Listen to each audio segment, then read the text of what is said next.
Bonjour chers amis, très heureux de venir vous retrouver pour passer quelques instants avec vous et vous partager une réflexion sur un verbe. Adorer. Adorer Dieu. Le psaume 29, verset 2 nous invite à rendre gloire à l'Éternel pour son nom, celui de notre Seigneur Jésus-Christ.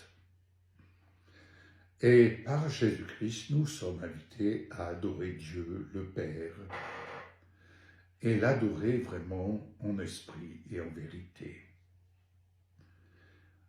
Dans le psaume 110, versets 1 à 3, il nous est dit que le peuple est plein d'ardeur, le peuple qui marche par la foi, le peuple qui marche en étant assuré du secours de Dieu, de la victoire de Dieu qui nous est révélée par l'œuvre de notre Seigneur Jésus-Christ qui a triomphé du prince des ténèbres, qui a triomphé de la mort. Ainsi, le peuple plein d'ardeur se rassemble comme une armée. Dans le psaume 8, versets 2 et 10, nous pouvons dire « Ton nom, Seigneur Jésus, est magnifique. Ton nom, Roi de gloire, est magnifique sur toute la terre. Ta majesté s'élève au-dessus des cieux. » Dans le psaume 72, verset 19, il nous est dit que toute la terre se remplit et se remplira de la gloire de Jésus-Christ. Ce sont là des promesses certaines et qui nous donnent toutes les raisons de venir adorer le Père révélé en Jésus-Christ.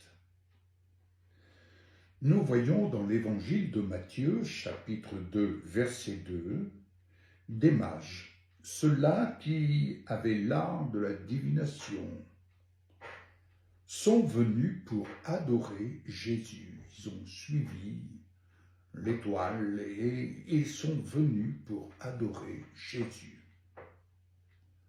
En effet, je dirais, le diable sait qui est Jésus. Il sait qui est Jésus.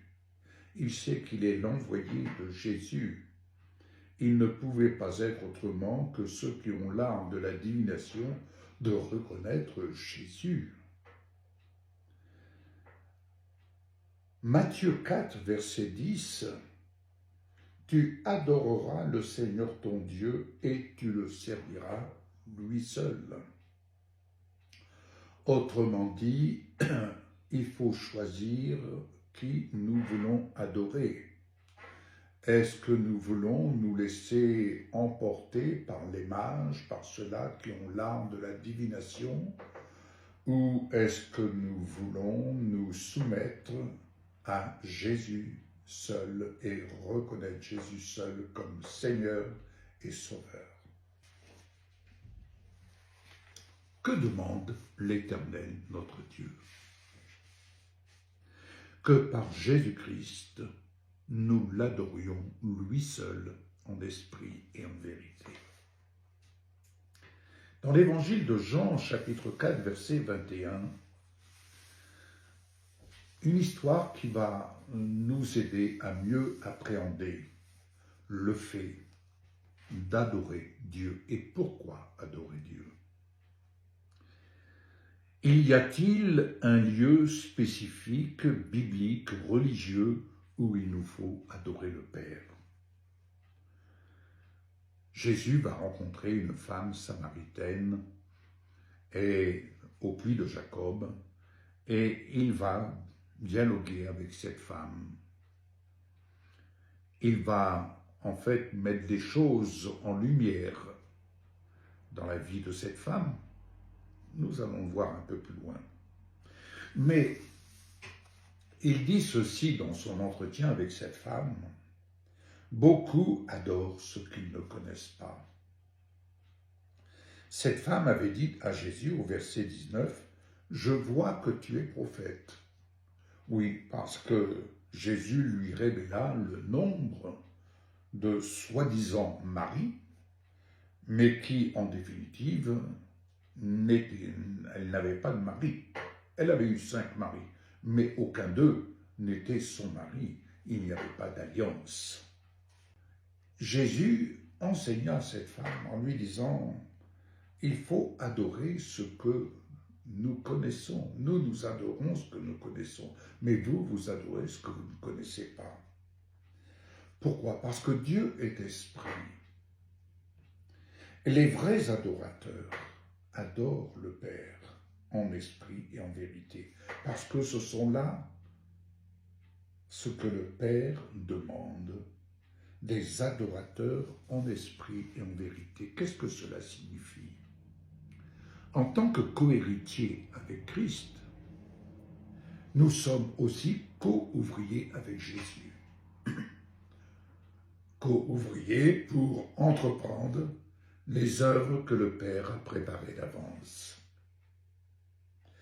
Faire de Dieu nos délices en toutes circonstances que nous sommes amenés à traverser, à rencontrer, c'est lui témoigner notre adoration. Adorer, c'est une marque de confiance à 100%. Une confiance absolue à 100%. On adore pour ce que Dieu fait,